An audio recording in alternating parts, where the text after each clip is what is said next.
বন্ধুরা, আমাদের প্রথম স্পেশাল ফ্রাইডেতে তোমাদের ওয়েলকাম। আজ আমাদের আলোচনার বিষয়বস্তু মনের অতল অন্ধকারে। বন্ধুরা, অন্ধকার বলতে আমরা কি বুঝি? আলোর অনুপস্থিতি। আজ আমরা কথা বলবো মনের অন্ধকার নিয়ে।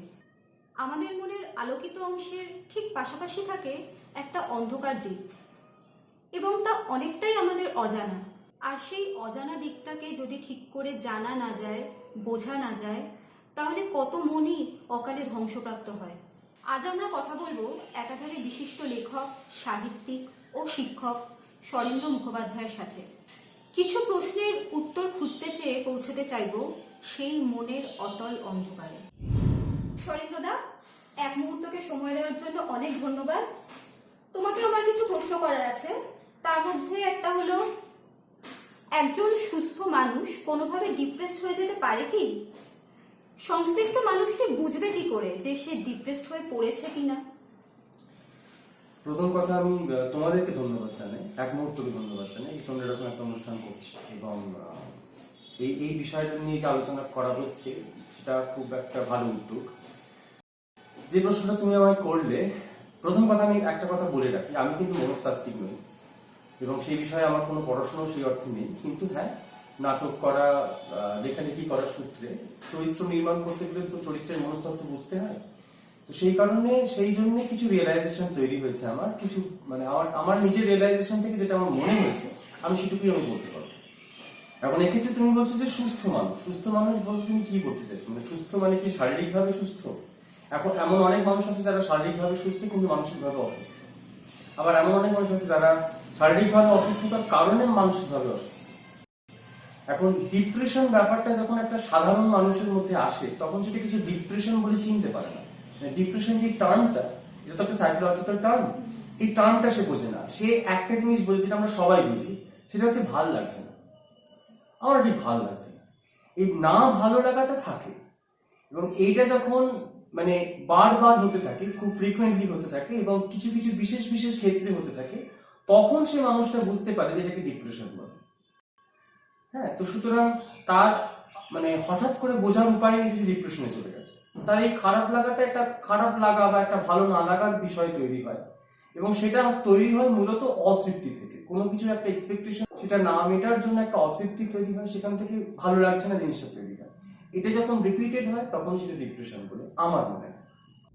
তুমি বললে একটা পর্যায়ে পৌঁছে সে বুঝতে পারে সে ডিপ্রেসড। এই ডিপ্রেশনটা আত্মহত্যার পর্যায়ে কখন পৌঁছায়? মানে আত্মহত্যার সে কি বুঝতে পারবে? সেখানে কি কোনো লক্ষণ প্রকাশ পায়? প্রথম কথা, আত্মহত্যার কারণটা শুধুই ডিপ্রেশন না, আত্মহত্যার অনেক কারণ আছে। তো আত্মহত্যার মানে এটা আমার যতটুকু আমি চরিত্র স্টাডি করেছি, মানে স্টুডেন্টদের সঙ্গে ডিল করার সূত্রে বা লেখালেখি করার সূত্রে দেখেছি যে টিনেজ বয়স, যেটা কি 15, 16, 17, 18, এই বয়স পর্যন্ত ছেলে মেয়েরা যখন আত্মহত্যার দিকে এগোয়, সেই জায়গাটায় কাজ করে একটা তীব্র অভিমান। মানে সেখানে একটা অদ্ভুত ইম্যাচুরিটি কাজ করে। যে মানে ঘটনাটা হচ্ছে এরকম যে বাবাকে একটা আইপ্যাড চাইলো, বাবা দিল না, একটা অভিমান কাজ করে যে দিলে না তো, দেখবে আমি যখন থাকবো না তখন বুঝবে। হরমন্দির একটা গান আছে জানো, সেটা খুঁজবে আমায় সেদিন যেদিন আমি থাকবো না। এই ফিলোসফিতে কাজ করে আর কি, আমাকে এখন দিলে না, দেখবে আমি যখন থাকবো না তখন বুঝবে। তো তার মধ্যে তো সেই ম্যাচুরিটিটা থাকে না যে সে যখন থাকবে না তখন তো আদৌ তার বাবা মা বুঝলো কি বুঝলো না, বা চারপাশের লোকজন কতটা সেটা বুঝলো, সেটা তো ইমমেটেরিয়াল হয়ে গেল। তো এই আত্মহত্যার মানে এই বয়সের আত্মহত্যাটা এইরকম ধরনের একটা অদ্ভুত ইম্যাচিওর একটা ভাবনা থেকে আসে। প্রাপ্তবয়স্ক মানুষ যখন ডিপ্রেশন থেকে আত্মহত্যার দিকে এগোয় তখন তার অনেকগুলো কারণ থাকে। আত্মহত্যার ব্যাপারটা মানে প্রথম কথা হচ্ছে যে যখন আমরা আমাদের জীবন থেকে কিছুই পাওয়ার থাকে না, একটা কারণ হচ্ছে এটা, কিছুই পাওয়ার নেই, কিছুই দেওয়ার নেই, কোনো আমার উপর কেউ, আমার জন্য কেউ অপেক্ষা করে নেই পৃথিবীতে। এখন এইটা একটা খুব বিষয়, খুব ইম্পর্টেন্ট বিষয় যে আমার উপর কেউ ডিপেন্ড করে আছে। মানে অনেক সময় আমরা দেখি যে একটা বাচ্চা, একজন ভদ্রমহিলার স্বামী মারা গেছে, তার একটা ছোট সন্তান আছে, তাকে সান্ত্বনা দেওয়া হয় এভাবে যে তোকে তো ওই বাচ্চাটার জন্য বাঁচতে হবে, তোকে তো ছেলেটার জন্য বাঁচতে হবে। তো এটা আমাদেরকে ইন্সপায়ার করে বেঁচে থাকার জন্য। কিন্তু একটা মানুষ যখন মনে করে যে তার জন্য কেউ অপেক্ষা করে নেই, তার জন্য কেউ ডিপেন্ডেন্ট নয়, তার উপর কেউ ডিপেন্ডেন্ট নয়, তার কিছু দেওয়ারও নেই, পাওয়ারও নেই, তখন আর বেঁচে থেকে কি লাভ? এই একটা ব্যাপার। আর একটা হচ্ছে যে কিছু এক্সপেকটেশন যখন পূরণ হয় না, সেই জন্যও সে আত্মহত্যা করতে পারে। এবার এটার আগাম লক্ষণ সে বুঝতে পেরেও কিছু করতে পারবে না, বা সে আমি এবার আত্মহত্যা করবো এটা সে বুঝবে না। সে শুধু এটাই বুঝবে যে আমার ভালো লাগছে না বাঁচতে, এটাই সে বুঝতে পারবে। এবং সেই ভালো লাগাটা সব সব দিক থেকে হবে। কোনো কোনো আনন্দর কিছু মানে যে কোনো আনন্দের মুহূর্তটাকেই তার অসহ্য লাগবে, তার মনে হবে যেন কোনো কিছুরই কোনো মানে নেই, পুরোটাই ইনসিগনিফিকেন্ট। এই রিয়েলাইজেশনটাই তার হয়। এবার সেটার থেকেই সে আস্তে আস্তে আস্তে আস্তে আত্মহত্যার দিকে এগিয়ে যায়, এটা বলে আমার মনে হয়। এটা মনস্তাত্ত্বিক ব্যাখ্যা কি আমি জানি না, এটা আমার রিয়েলাইজেশন থেকে। আচ্ছা, তাহলে কি এমন চিন্তা আসে যে আত্মহত্যা করার জন্য মানুষটাকে ডিটারমাইন্ড করে? সেরকম স্পেসিফিক কোনো চিন্তা আসে বলে আমার মনে হয় না। যেটা আসে সেটা একটা গভীর শূন্যতা। মানে বেঁচে থাকার জন্য আমাদের কিছু থাকা দরকার, কিছু পজিটিভ জিনিস থাকা দরকার। যে আমি বাঁচবো কেন, মানে এই যে পৃথিবীতে আমি বেঁচে আছি, নিঃশ্বাস নিচ্ছি, খাচ্ছি, ঘুরে বেড়াচ্ছি, এর তো একটা সিগনিফিকেন্স আছে। তো সিগনিফিকেন্স আছে, তো সেটা যখন হারিয়ে যায়, সেটা যখন আমি খুঁজে পাই না, কোনো মানুষ যখন সেটাকে আর খুঁজেই পায় না, তখন তার মনে হয় যে তার বেঁচে থাকা বা না থাকাটা ইমেটেরিয়াল। তার বেঁচে থাকাটার মধ্যে কোনো গুরুত্ব নেই। মানে কেউ সে বেঁচে আছে একটা আসবাবের মতন বেঁচে আছে, তাকে কেউ কোনো গুরুত্বও দেয় না, তার তার কোনো মানে কোনো ইম্পর্টেন্স নেই। তো এই যখন নিজেকে সব থেকে বেশি মানে লিস্ট ইম্পর্টেন্ট মনে হয় পৃথিবীতে, আমার মনে হয় সেই চিন্তাটাই মানুষকে আত্মহত্যা করার আগে মানে করতে সব থেকে বেশি প্ররোচিত করে। সে যখন নিজের প্রতি আর নিজের কোনো মূল্যই খুঁজে পায় না, এই চিন্তাটা তার মধ্যে কাজ করে, তখন সে মনে করে যে বেঁচে থেকে কি লাভ, এরকম একটা। এবং তার কোনো পিছুটান নেই। মানে আমি মারা গেলে কেউ দুঃখ পাবে, কেউ কষ্ট পাবে, কারো জীবন থেমে যাবে, এই ব্যাপারগুলো যখন কাজই করে, সে একদম একা, সম্পূর্ণ একটা একা মানুষ, যার আগে পেছনে কেউ নেই। তো সে যখন খুব একটা ভয়েড সিচুয়েশনের মধ্যে দিয়ে যায়, তখন তার মনে হয় যে জীবনটার কোনো মানে নেই। এবং এই জায়গা থেকে সে মনে করে যে it's all right, let's end it, এরকম একটা। তুমি যে বললে একাকিত্ব একটা বড় ফ্যাক্টর, সেই সময় যদি তার প্রবলেমগুলো নিয়ে কিছু মানুষের সাথে সে শেয়ার করে, তাহলে কি সে তার ডিপ্রেশন থেকে কিছুটা হলেও মুক্তি পেতে পারে, নাকি এটা শুধুই সান্ত্বনার কথা? এইটা খুব প্রাসঙ্গিক। মানে বিশেষ করে আমরা সবাই তো এখন সোশ্যাল মিডিয়াতে আছি। তো এইটা আমার মানে এখন এই সুশান্ত সিং রাজপুতের মৃত্যুর পরে সবাই মিলে একটা দিয়েতে সোশ্যাল মিডিয়াতে বলতে শুরু হলো যে আপনার দুঃখ ডিপ্রেশন হলে আমায় ফোন করুন, আমি আছি আপনার পাশে। সত্যি কথা বলছি, আমার এই পুরো ব্যাপারটা কি খুব বালখিল্যতা মনে হচ্ছে, খুব ছেলে মানুষের মনে হচ্ছে। প্রথম কথা যে ডিপ্রেসড, সে তো কথাই বলতে চায় না, তার তো সমস্যাটাই এখানে, সে তো কথা বলতে চাইছেই না। আর সেখানে সে হঠাৎ করে একটা ফেসবুকের বন্ধুর সাথে কথা বলতে যাবে কেন? আর মানে এটা কিছুই নয়, এটা দুটো চিন্তা আছে এর পেছনে আমার বলে মনে হয়। একটা হচ্ছে যে যদি আমার সঙ্গে কেউ তার দুঃখের কথা শেয়ার করতে চায়, তাহলে আমি বেশ একটা সুযোগ পেলাম খানিক জ্ঞান দেবার।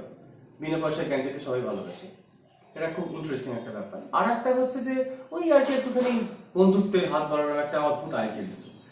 কিন্তু প্রথম কথা হচ্ছে যে আমরা তো ট্রেন্ড নই। আমি যদি আমার নাম্বারটা দিয়ে দিই যে তুমি আমার কথা বলো ফোন করে, প্রথম কথা আমার কি সেই পেশেন্স আছে? আমাকে তো পুরোটা নন জাজমেন্টালি শুনতে হবে। মানে এক্ষেত্রে কিন্তু আমি আমার কথা মতন, মানে ধরো তুমি তোমার কথাগুলো আমাকে শেয়ার করছো এবং আমি তোমাকে কিছু তার সলিউশন বলছি বা কিছু বলছি আর কি, সেটা তো বলবো আমি আমার জাজমেন্ট থেকে, যেখানে এবং এই জাজমেন্ট হচ্ছে সব থেকে বেশি মারাত্মক। কারণ একজন ডিপ্রেসড মানুষকে শুনতে হবে মানে সম্পূর্ণ জাজমেন্টাল না হয়ে, আমাকে শুধু শুনতে হবে, তাকে একটা শোনার জায়গা দিতে হবে, ইনর্মাস পেশেন্স চাই তাকে শোনা। এবং আমি ব্যক্তিগত জীবনে আমি কিছু মানুষের সঙ্গে মানে আমার প্রয়োজনে আমি কাউন্সেলিং করিয়েছি, সেখানে আমি দেখেছি যে কাউন্সিলররা কিন্তু খুব বেশি কিছু বলেন না। কাউন্সিলর একটা অদ্ভুত বাতাবরণ সৃষ্টি করেন যেখানে মানে একটা পেশেন্ট বলো বা যে ডিপ্রেসড আছে, সেই মানুষটা খুব ফ্রিলি কথাটা বলতে পারে। এখন এই যে এত লোক যে মানে সাহায্যের বন্ধুত্বের হাত বাড়িয়ে দিচ্ছে, তাদের কি সেই পেশেন্সটা আছে, নাকি তাদের সেই মানসিক অবস্থাটা মানে সেই মানুষটির মানসিক অবস্থাটা বোঝার মতন ক্ষমতা বা ট্রেনিং কোনটা আছে? কোনটাই নেই। সুতরাং এইটা একটা বোকা বোকা ব্যাপার এটা। হ্যাঁ, মানে যদি একজন মানে ট্রেন্ড মানুষের কাছে আমি কথাটা বলি, তার সঙ্গে কথা বললে আমার লাভ হতে পারে ডেফিনেটলি। কিন্তু শুধু শুধু 5টা লোকের সঙ্গে কথা বলে কোনো লাভ নেই। ডিপ্রেসড মানুষের কথা বলতে, কিছু কিছু মানুষের সঙ্গে সে কথা বলতে ভালোবাসে, সে পছন্দ করবে। যদি সেই মানুষটা সেই মুহূর্তে অ্যাভেলেবল না হয় তাহলে ডিপ্রেশনটা বাড়বে, কিন্তু সেই মানুষগুলোর জায়গা আর একজন নিয়েও নিতে পারবে না। আজকে আমার ডিপ্রেশন হলে আমি যদি আমার বেস্ট ফ্রেন্ডের সাথে কথা বলতে চাই তাহলে তার সঙ্গেই কথা বলতে চাইবো। সেখানে 50 জন লোক এসে যদি আমায় বলে তোমার কি হয়েছে বলো, আমার কিছুই বলতে ইচ্ছে করবে না। কারণ আমি তো চিনিই না। প্রথম কথা, এতগুলো লোকজন যে বলছে তাদেরকে আমি চিনিই না। আমি কেন আমার ব্যক্তিগত কথাগুলো তার সঙ্গে আলোচনা করতে যাব? প্রথম কথা এটা।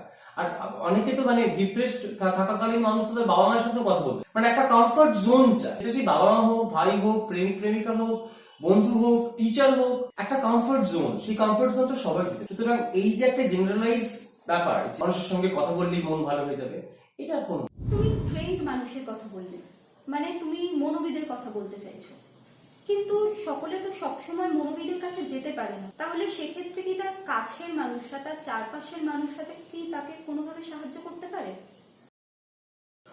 কাছের মানুষ থাকলে পারে, কিন্তু দুঃখের বিষয় হচ্ছে যে আমরা এখন যে যে সমাজটায় বাস করছি সেখানে কাছের মানুষ কথাটা ভারী একটা দ্বন্দ্বমূলক কথা আর কি। এই কারণেই কথা, কারণ হচ্ছে যে মানুষের মধ্যে ইমোশনটা খুব কমে গেছে এখনকার দিনে। আমি প্রচুর বাচ্চাদের সঙ্গে ডিল করি, তাদের বাবা মায়েদের সঙ্গেও তো ইন্টারাকশন করতে হয়, ডিল করতে হয়।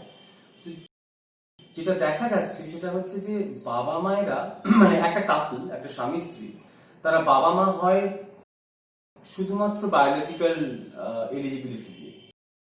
তাদের বাবা মা হওয়ার বয়স হয়েছে, they have sex and they produce the child. তারা জানেই না যে একটা বাচ্চাকে, একটা সন্তানকে, একটা প্রাণীকে পৃথিবীতে আনার পরে কি করে বড় করতে হবে। তার কারণ তারা নিজেরাই ঠিক মতো মানুষ হয়ে উঠতে পারে। প্রথম কথা, বাবা মা হওয়ার পরে বেশ কিছু বেসিক পরিবর্তন দরকার জীবনে, কারণ তা না হলে কিন্তু মানুষ ঠিক মতো তৈরি হবে না। আমি এই কথাগুলো এই জন্যই বলছি, মানে একটু পর তুমি বুঝতে পারবে যে ধরো বিয়ের পরে একটা নতুন কাপল সে হানিমুনে যায়, তার স্বামী স্ত্রী সিনেমা দেখতে গেল, সবই ঠিক আছে, কিন্তু তার সন্তান হয়ে যাওয়ার পরে সে যদি বাচ্চাটাকে বলে, ঠাকুমা তাকে বলে যে বাবু আজকে মায়ের একটু ডাক্তার দেখানো আছে, তুমি ঠাকুমার কাছে থাকো, আমরা একটু আসছি, ঠিক আছে, এটা বলে সে ঠাকুমার কাছে জমা করে দিয়ে নিজেরা সিনেমা দেখতে চলে গেল। বাচ্চারা কিন্তু তখন সেটা শুনে নেয়। বাচ্চাদের সাইকোলজি হচ্ছে এই ছোট বয়সেই তার এই স্মৃতিটা মনে থাকে। ধরো 4-5 বছর বয়সে তাকে এই মিথ্যাটা বলা হলো, সে 12 বছর বয়সেও কিন্তু এই কথাটা মনে রাখবে, এবং বাবা মা যখন ফিরে আসবে তাদের মধ্যে কথোপকথন থেকে এটা বুঝতে পারবে যে বাবা মা আদৌ ডাক্তার দেখাতে যায়নি, এবং তখন তার যখন একটু ম্যাচুরিটি আসবে তখন সে বুঝবে যে বাবা মা তাকে মিথ্যে কথা বলেছে। তাহলে বাবা মার চরিত্রটা তার সামনে কি হলো? একটা মিথ্যুক। এবং বাবা মা কি করে? বাবা মা, তুমি 90% মার্কস পাও, তোমাকে এই কিনে দেবো, এইরকম একটা ব্যাপার চলতে থাকে। ছেলেটাও সেই দিকের সঙ্গে তাল মিলিয়ে চলে। তো এতে করে লাভটা কি হয়? এতে করে তো বাবা মায়ের সঙ্গে বাচ্চার সম্পর্কটাই তৈরি হচ্ছে না। সেই আত্মিক সম্পর্কটা তৈরি না হলে আপনজন কথাটা আসবে। সেই কারণে সে যখন বড় হয় তখন তার আপনজন বলে কেউ থাকে না প্র্যাকটিক্যালি। কারণ বাবা মায়ের থেকে ছেলে অনেকটা দূরে চলে যায়, এই সমস্ত কারণে ছেলের থেকে বাবা মা অনেকটা দূরে চলে যায়, দুদিক থেকে একটা ডিস্টেন্স তৈরি। তার ফলে তার চারপাশের, আমার পাশের লোকটা খুব ডিপ্রেশনে আছে, তার খুব মন খারাপ, এটা বুঝতে গেলে তো আমাকে আন্তরিক হতে হবে, তার ততটাই কাছের হতে হবে।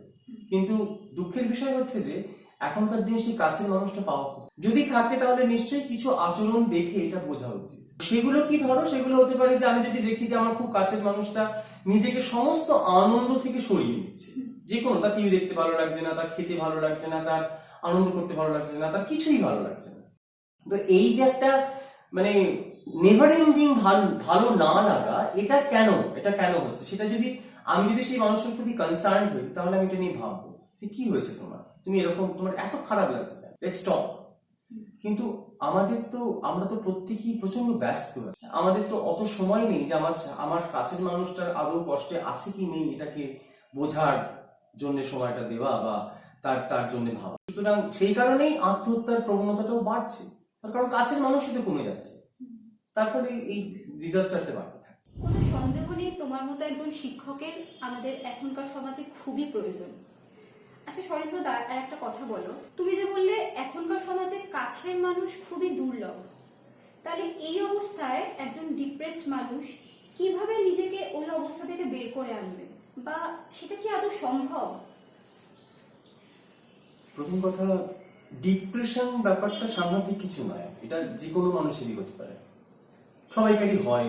আমাদের সবাইকারই কোনো না কোনো সময় গিয়ে খুব ভালো লাগছে না এই ব্যাপারটা আসে। কিন্তু এটা ডিপ্রেশন মানে সেই একটা সাইকোলজিক্যাল টার্মই তখন ব্যবহার করা হয় যখন সেটা খুব একটা অবসেশনের জায়গায় চলে যায় এবং যেটা খুব ডিস্ট্রাকটিভ হয়ে যেতে পারে। তো আমার মনে হয় যে প্রত্যেকটা মানুষের উচিত নিজেকে ভালোবাসা, মানে নিজেকে অ্যাকসেপ্ট করা। তো আমি চাইছি যে আমার চারপাশের লোকজন আমাকে এইভাবে অ্যাকসেপ্ট করুক, বা আমি আমি এইরকম একটা রিয়াকশন চাইছি, এরকম একটা রিসেপশন চাইছি, বা এই জিনিসগুলো আমি চাইছি, এবং সেগুলো যখন পাচ্ছি না তখন আমার মধ্যে একটা ডিপ্রেশন কাজ। ফর এক্সাম্পল, আমাদের সমাজে অনেক নারী সুলভ পুরুষ আছে, যে সমস্ত পুরুষরা সো কল্ড ছেলেদের মতো নয়, তাদেরকে সমাজ অ্যাকসেপ্ট করে না, অ্যাপ্রিসিয়েট করে না, তাদেরকে নিয়ে ঠাট্টা ইয়ার্কি তামাশা চলতে থাকে, এবং এই জায়গাটা থেকে তার একটা ডিপ্রেশন তৈরি হতে পারে, তার কষ্ট হতে পারে। কিন্তু সে যদি নিজেকে অ্যাকসেপ্ট করতে শিখে যায় যে আমি এটাই, আমি যখন আমার আচরণ দ্বারা সমাজের কাউকে আঘাত করছি না, কারোর ক্ষতি করছি না, এবং এটাই আমি, দ্যাটস হোয়াট আই অ্যাম, এটা যখন সে নিজে বুঝতে পারে এবং নিজেকে সেইভাবেই ভালোবাসতে শিখে, তখন আস্তে আস্তে সমাজের বাকি লোকজনগুলো তাকে অ্যাপ্রিসিয়েট করতে পারে। তার প্রকৃষ্টতম উদাহরণ হচ্ছে আমাদের বিখ্যাত ঋতুপর্ণ ঘোষ। এটা একটা উদাহরণ দিলাম মাত্র। এটা বিভিন্ন কারণে আমার ডিপ্রেসড হতে পারে। যে কারণগুলো আমার মনে হচ্ছে যে আমার মানে যে অতৃপ্তিগুলো আমার তৈরি হচ্ছে, আগে আমাদের উচিত সেগুলোকে অ্যাকসেপ্ট করে নেওয়া, যেটা হলো না। এবার এক্সপেকটেশন, যত পার্থিব এক্সপেকটেশন কম থাকবে তত ডিপ্রেশনের সম্ভাবনা কম থাকবে। আমার যদি এক্সপেকটেশনটা খানিকটা অপার্থিব হয় তাহলে সেটা, বা আমার সাধ্যের মধ্যে হয় তাহলে সেটা পূরণ করাটা সহজ। আমার যদি মনে হয় যে এবারে বর্ষাতে আমি ছাদে উঠে খুব ভিজবো, এই ইচ্ছেটাতে বাধা দেওয়ার মতন কেউ সাধারণত নেই এবং এটা পূরণ করাটা সহজ। কিন্তু আমার যদি মনে হয় যে আমি আগামী 3 মাসের মধ্যে একটা মার্সিডিজ কিনতেই হবে, সেটা না হলে কিন্তু আমার মানে এটা একটা পার্থিব চিন্তা, পার্থিব এক্সপেকটেশন। তো যত এই এক্সপেকটেশন গুলো কম হবে তত ডিপ্রেশনের জায়গা কম হবে। আর ডিপ্রেশনের জায়গা, যদি ডিপ্রেসড হয়েও যাই তাহলে অ্যাট দ্য এন্ড অফ এটা মনে রাখতে হবে যে আফটার অল এটা একটা সুন্দর জীবন আমি পেয়েছি, অনেক কিছু করার আছে যেটা হলো না। যখন একটা কিছু আমাদের সামনে, একটা পথ যখন বন্ধ হয় তখন আর একটা পথকে আবিষ্কার করতে হবে। মানে বাণী বসুর একটা উপন্যাস আছে গান্ধর্বী বলে, সেখানে অপালা যে মূল চরিত্র, সে ছোটবেলা থেকে অসাধারণ গান করে। তো একটা সময় যাবার পরে তার গলাটা বুঝে যায়, তার সে আর গান গাইতে পারে। তো এটা একটা শিল্পীর পক্ষে ডিপ্রেশনে যাওয়ার কারণ হিসেবে যথেষ্ট। কিন্তু অপালা কি করে? অপালা তার মধ্যে যে রাগরাগিনী বোধ, সেগুলোকে সে প্রকাশ করতে শুরু করে ছবির মধ্যে, সে ছবি আঁকে। তো একটা রাস্তা বন্ধ হয়, তার জীবনে আর একটা রাস্তা খোলে, তারপরে কি হলো, ডিপ্রেশনের জায়গাটা তৈরি হলো। তো আমাদেরকে, মানুষকে এটা বুঝতে হবে যে আমার ইম্পর্টেন্সটা কেউ না দিক, আমার কাছে আমি খুব ইম্পর্টেন্ট। হ্যাঁ, আমার পৃথিবীতে কেউ নেই, সারা মানে পৃথিবীতে কেউ নেই, কোনো আত্মীয় স্বজন নেই, আমার সংসার নেই, ফ্যামিলি, কিচ্ছু নেই। আমার কোনো ইম্পর্টেন্স, সবাই আমাকে যাচ্ছে তাই করে, আমার উপর কেউ ডিপেন্ডেন্ট না, সবটা মেনে নিলাম। কিন্তু আমার কাছে আমি ইম্পর্টেন্ট। আমি যাই করি না কেন সেটা ইম্পর্টেন্ট। আমি খুব খারাপ গান করি কিন্তু সেটা আমার কাছে খুব ভালো।